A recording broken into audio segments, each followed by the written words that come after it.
Scary Mexican cartel video request. Let's do this. I was requested this video by a subscriber. I don't really remember who it was anymore, but let's get into this video, guys. Now, a little background story for you guys so you guys actually understand this video. Okay, I used to be a bouncer in Acapulco, Mexico, the most dangerous city in the world, not just in Mexico. And at the time when this story happened, I was the owner of a bar. I had a bar for about 3 years. So the drug war had already started. We're talking about the year 2006, the year when La Barbie's men also were already very active in town. And these were La Barbie's men, by the way, who did this. So let's get into this video. I'm walking in the nature to ease out the negativity, because this is going to be a very negative, sad video with action in it and drama and everything else you guys can think of, guys, like in the blink of like 5 minutes time. That this fast has happened, you know, this fast people's lives can change, even innocent people. All right, I can't believe I'm gonna talk about this. You guys requested, I give it to you. International bouncer. I also do martial arts videos, guys, very high level martial arts. I will link videos at the end about my bouncer fights with cartel members, martial arts videos, out-kicking movie stars, and out-kicking the best people in the world. So like, subscribe, comment if you like these kind of videos, if you haven't already. Now, really, let's get into the video now. So, Acapulco is a place, for you guys that don't know, that has a bay. One of the most beautiful bays in the world, if not the most beautiful bay in the world. Acapulco and Rio de Janeiro in Brazil are the two most. That car, by the way, guys, right there, is a car that my master was shot in, the X-Trail. Every time I see that car, I have to think of my master. If you guys haven't seen the video of my master getting shot and killed in Acapulco, Mexico, I'll link it above here, and I'll link it at the end as well. I did a whole story on this, and this is in part what made me. The fact that he got killed, he was like my dad, made me into a very tough person who's not afraid of death anymore. And well, sorry for that distraction, but let's get into the video. So where I left off, Acapulco is a bay. The bay kind of looks like this, like a sea. You know, that's a bay. So over here where you guys see the grass, that's the ocean. Okay, where my hand is the land, so it's a bay. And my bar was actually a pretty ghetto bar. It was ghetto in the sense that it had narco corrido music, like corrido music. I was not into that music when I bought the bar, but I kept that concept because when I bought the bar, it already had a clientele. So I just kept the corrido music concept. That's all besides the point. When my bar wasn't very busy, I had this habit of driving about a mile or two from my bar down to the main strip where all the other bars and clubs are at, and where there's a whole bunch of people. So I had the habit of going down there in order to pass out flyers. In the beginning, I used to do it alone. Later, when I got some hot waitresses working for me and I had some hot girlfriends, I ended up like getting all these girls to walk with me, wearing cowboy hats. I was wearing cowboy boots, you know, just inviting tourists to come and see the bar. I would always offer free drinks to the women, of course. So that's what I was doing this day. I went down to the main strip to pass out flyers, and I was right in front of Mango's. Mango's was a place also that was always full of hot girls that were serving, but always full of all kinds of different customers. And this is where the story took place. I was simply passing out flyers. It wasn't even that late. It was late, but not late for Acapulco standards. It was like maybe 1, 2 in the morning. So it's not like it was 5 or 6 or something, you know. It was late, but not that late. And as I'm passing out the flyers, I finish them all, and I say I'm gonna go back to the bar now.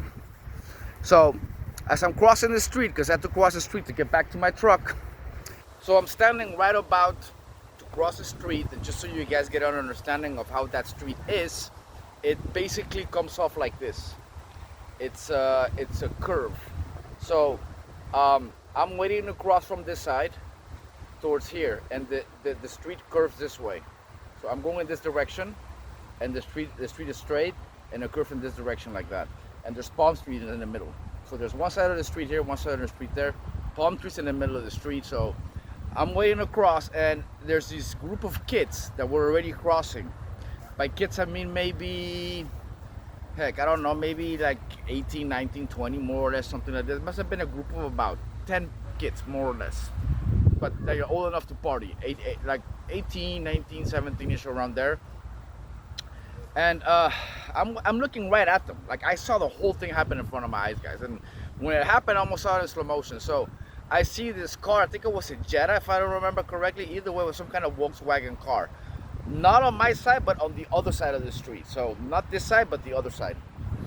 And these kids walked through, and they didn't realize that there was cars speeding, because there's this curve I'm telling you guys, right? So you cannot really tell someone's coming real fast unless you're really actively looking the whole time. And if you add to that alcohol, drugs, being drunk, whatever else not, two of those kids crossed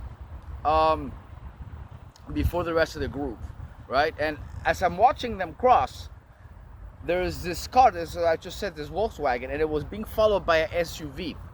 The SUV, if I remember correctly, was an Expedition. It was a big one, like a Ford, you know, beefed up and shit. And the guys in the car were pretty light-skinned, like white. So they were La Barbie's people. But at the moment, a lot of people didn't know that La Barbie's people were white dudes, because they had the nickname of Los Negros, which means they're black dudes, and they were all white. So it was really like, it threw a lot of people off, of course. And then La Barbie himself, a lot of people used to think that it might have been a stripper. There was a stripper whose nickname was La Barbie. So when all these murders started happening with La Barbie signing them and all this stuff, a lot of people started thinking that it was the stripper. And I knew that stripper. And she was murdered. She had her throat slit in a Mexico City apartment shortly after La Barbie got big. So I don't really know what happened there. It could have been anything, though. That aside, these guys were La Barbie's people. At that moment, when I see the SUV chasing these guys, I have no idea who they are. I mean, I could tell that at first I thought they were together. Then, like, right around, like, at the moment that they hit the kid, because not the first car that was being chased, but the second car, the car where La Barbie's people hit the kids. They hit both of them. One of them flew, like, literally, guys, like his body flew against the tree. I don't see any trees here, but against a palm tree.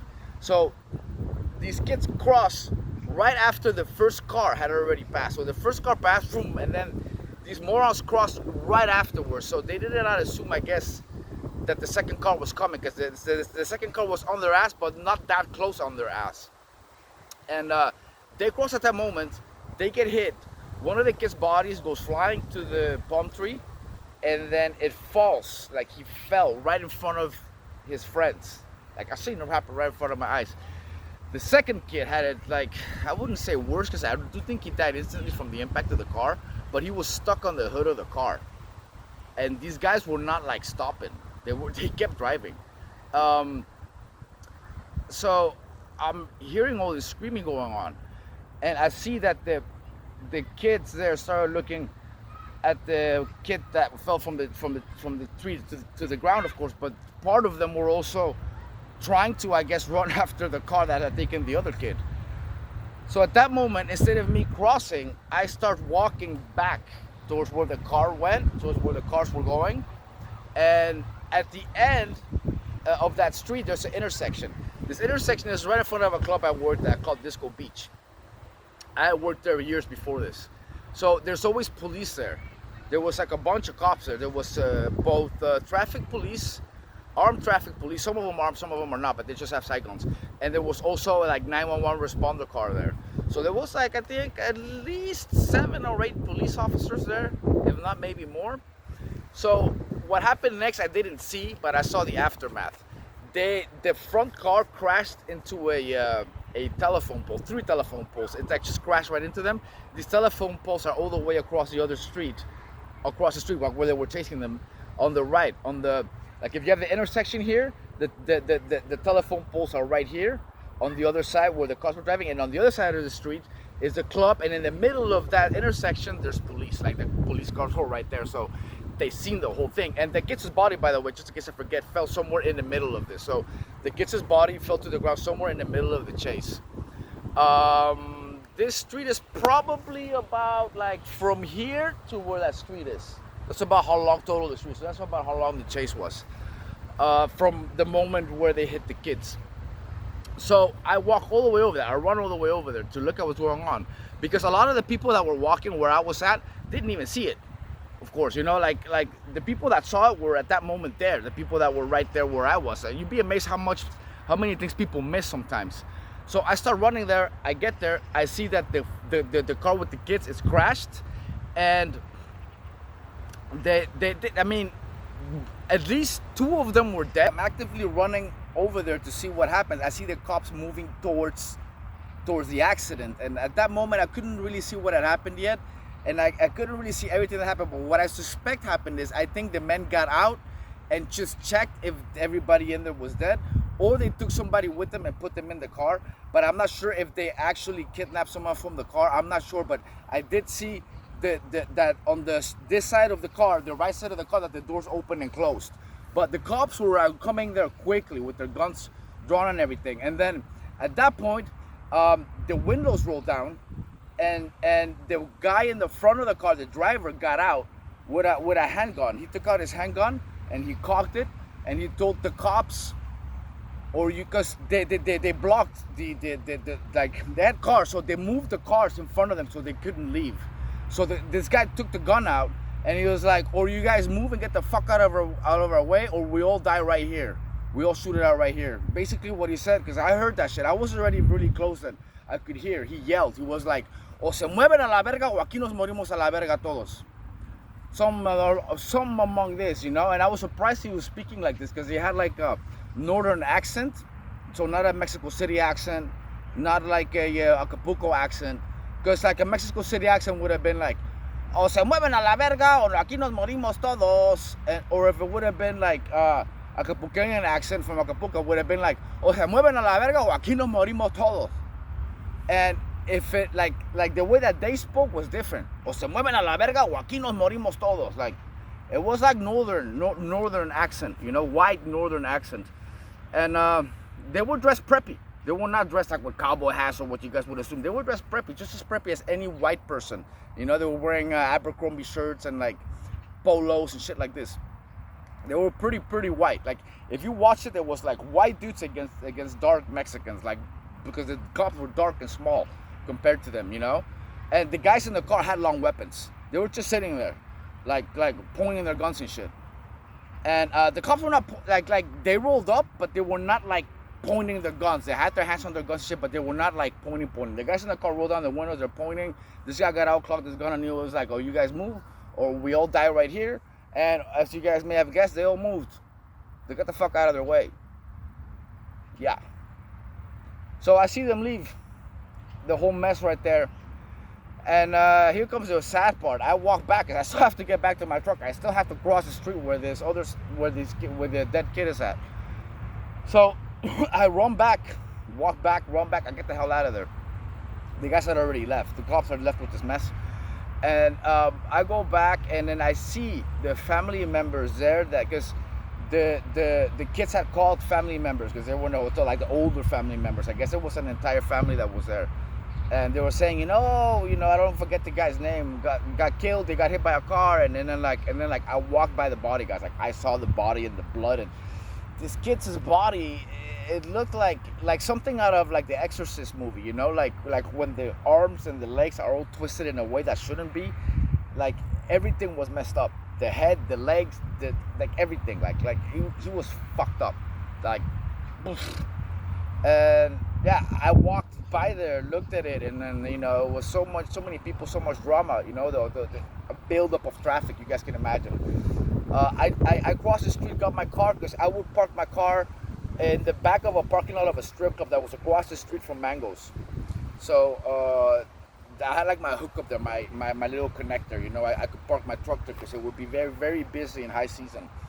And from there, I could also take the back streets and then go back to the area where my bar is at without taking the main street, which was also going to be, traffic jam, which it was.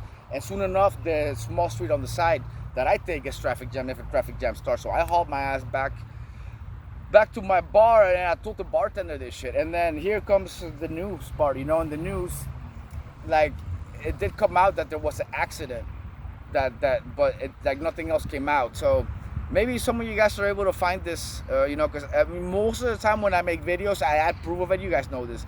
I add, videos, clips, articles, and all this kind of stuff.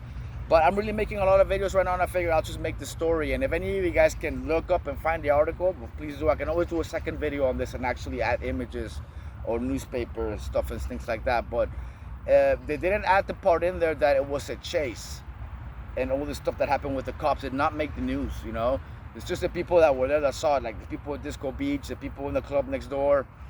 I mean, this was the beginning of the drug war. It was the year that the president declared the war on drugs.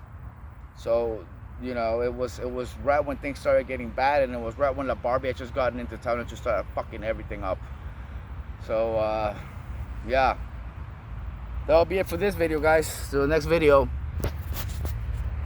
catch you later.